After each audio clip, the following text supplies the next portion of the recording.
दोस्तों, पाकिस्तान अपने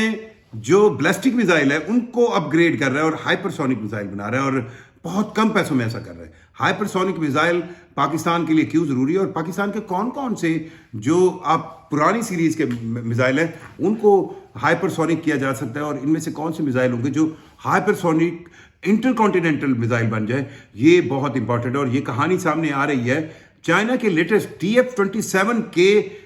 missile test के बाद। ये हाइपरसोनिक TF-27 जो है वो एक ऐसा मिसाइल है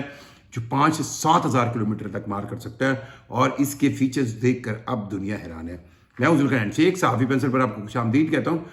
मिसाइल टेक्नोलॉजी के अंदर पिछले 2-2.5 महीनों में कई नए मोड़ आए। चाइना ने अपने DF-17 हाइपरसोनिक DF-17 मिसाइल को जो है वो मॉडर्न किया, उनको मॉडरेट किया, और DF-27 का एक तजर्बा सितंबर 2025 में किया। अब रिसेंटली 2-3 दिन पहले एक फिर इतलात आई है कि चाइना ने अपने DF-27 के एक और मॉडर्न वर्जन को, जिसकी रेंज 5,000 से 7,000 किलोमीटर है, यानी इंटरकॉन्टिनेंटल हाइपरसोनिक बैलिस्टिक मिसाइल है, उसका कामयाब तजर्बा किया। और इस तजर्बे के बाद अब चाइना की जो मिसाइल कैपेबिलिटी है वो बढ़ गई है। अब इस कहानी में आप सोच रहे होंगे कि यार ये पाकिस्तान कहां से आ गया। अब बात ये हो रही है कि चाइना ने जो हाइपरसोनिक मिसाइल की एक नई टेक्नोलॉजी दी है वो ये है कि हाइपरसोनिक मिसाइल को पिछले बैलिस्टिक मिसाइल्स को ही हाइपरसोनिक मिसाइल्स के अंदर कन्वर्ट किया गया है। यानी कि एक ऐसा मिसाइल जो पहले बैलिस्टिक मिसाइल था, उसके अंदर हाइपरसोनिक ग्लाइड व्हीकल लगाकर उसको पहले बैलिस्टिक मिसाइल, एक मतलब आप इसको बहुत सिंपली मैं आपको समझाता हूं कि बैलिस्टिक मिसाइल की सेंस में मिसाइल जो है वो फायर होता है, उसकी बैलिस्टिक मिसाइल की रॉकेट मोटर वर्क करती है, और मिसाइल को जमीन के जो आपके मदार से, जमीन के जो आप ओजोन लेयर के हैं उससे बाहर ले जाती है, और उस लेयर से जब वो बाहर जाता है तो स्पेस में जाकर इसकी hyper sonic glide vehicle active होती है, और वो फिर इसको Mark 10 की स्पीड से वापस ज़मीन पर लाती है, जिसके बाद इसको रोकना दुनिया के जदीद तरीन, आप कहें सबसे मौसर दिफाई निज़ाम जो है उनके लिए भी मुमकिन नहीं हो सकता। अब पाकिस्तान का के लिए ये इसलिए इंपॉर्टेंट है, या लोग इसको इस अंदाज में देख रहे हैं कि रूस और अमेरिका अपनी हाइपरसोनिक ग्लाइड व्हीकल्स अभी तक उन्होंने एक्सपोर्ट के लिए ऑफर नहीं की। सिर्फ चाइना एक ऐसा मुल्क है जिसने हाइपरसोनिक ग्लाइड व्हीकल के कुछ मॉडल्स जो है अपने दोस्त ममालिक, जिसमें पाकिस्तान सर फहरिस्त है, उनको एक्सपोर्ट करने की बात की है। अब पाकिस्तान के लिए जो पाकिस्तान की सीरीज है, गौरी है, हतफ है, शाहीन है, अबाबील है, इवन अब इन मिसाइल्स के साथ साथ आप देख लें कि पिछले दिनों जब इंडिया के साथ यूज हुआ था फतेह 1 का, तो उसको भी S-400 जैसा निज़ाम नहीं रोक सका था, क्योंकि उसके अंदर भी उसकी स्पीड जो थी वो बहुत ज़्यादा तेज थी। सो हाइपरसोनिक इंटरकॉन्टिनेंटल मिसाइल की कन्वर्जन सेंस में शाहीन की सीरीज को सबसे इंपॉर्टेंट समझा जा रहा है, और कहा जा रहा है कि पाकिस्तान जो है वो ग्लाइड शाहीन सीरीज के लिए हाइपरसोनिक ग्लाइड व्हीकल जो है वो चीन से ले रहा है, और इनसे पाकिस्तान अपने जो हाइपरसोनिक इंटरकॉन्टिनेंटल मिसाइल की साइज है उसको बहुत कम पैसों में अपग्रेड करेगा। अब मिसाइल क्यों जरूरी होते हैं, अब मिसाइल का क्या फायदा होता है, और एक ऐसे दौर में जब आप ड्रोन्स की बात कर रहे हैं तो मिसाइल की इंपॉर्टेंस क्या है, ये भी बहुत ज्यादा अहम टॉपिक है जिसको डिस्कस करना बहुत जरूरी होता है। दोस्तों, मिसाइल जो है किसी भी जो मॉडर्न वॉरफेयर है, जो मॉडर्न तरीका जंग है, जो लड़ाई का तरीका है, उसमें आप कोशिश करते हैं कि दुश्मन की उन फैसिलिटीज़ को जो दिफाई तौर पर जहां पर इंपॉर्टेंस है उनको हिट किया जाए, और हमेशा आपकी दुश्मन मुल्क की सरहदों से बहुत दूर होती हैं। और in case of Pakistan and China बहुत सी ऐसी फैसिलिटीज़ हैं इंडिया की जो बहुत ज़्यादा फासले पर हैं। पाकिस्तान का जो लेआउट है, मतलब पाकिस्तान एक बहुत बड़ी सरहद तो इंडिया के साथ शेयर करता है, लेकिन उसका लेआउट ये है कि पाकिस्तान के पास डेप्थ में बहुत ज़्यादा जगह नहीं कि कोई भी ऐसी जगह हो जो इंडिया के पास उसकी मिसाइल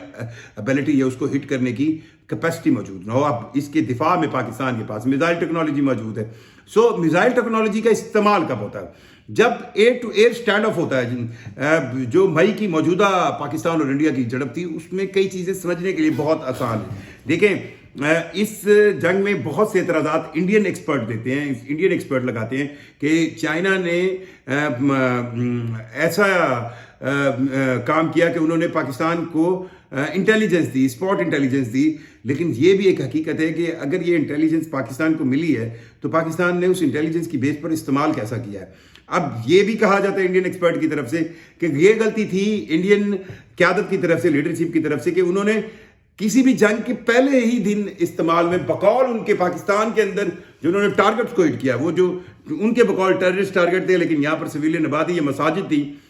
उनको एयरफोर्स से हिट करवाया। एयरफोर्स से हिट करवाने का यह मतलब है जब भी किसी पाकिस्तान और इंडिया के दरमियान टेंशन हो तो आप ये जहन में रखिएगा कि दोनों ममालिक एक दूसरों की एयर बेसिस पर बहुत बहुत आप कहें कोई चिड़ी भी पार ना मारे इतनी नजर रखे हुए होते हैं। और जैसे ही दुश्मन का कोई जहाज उठता है तो पाकिस्तान से भी एयरफोर्स के जहाज उठते हैं, पाकिस्तान का कोई जहाज उठता है तो इंडिया से भी एयरफोर्स जो है वो हवा में आ जाती है। अब इंडियन एयरफोर्स की जब एक बहुत बड़ी तादाद जो मुख्तलिफ एयर बेसिस से उड़ी तो उसके जवाब में पाकिस्तान एयरफोर्स की भी तैयारी जो है वो हवा में है। अब इंडियन एयरफोर्स ने जो फर्स्ट हिट किया, मतलब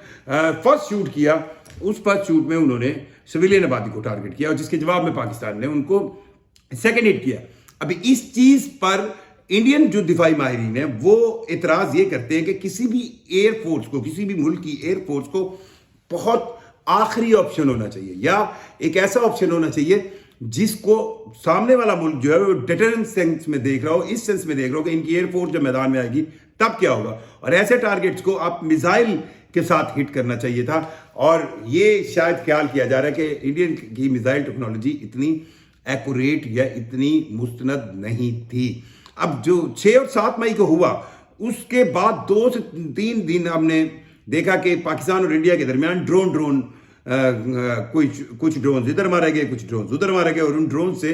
ये जंगी म्यूजिक चलता रहा। और इसमें जो फाइनल टच आया वो आया 9 मई की रात को, जब रात 2 बजे इंडिया की तरफ से 50 के करीब ब्रह्मोस मिसाइल मारे गए और उन ब्रह्मोस मिसाइल में से 5 सिर्फ टारगेट को हिट कर सके, बाकी नहीं कर सके। और उसके जवाब में जब पाकिस्तान ने तकरीबन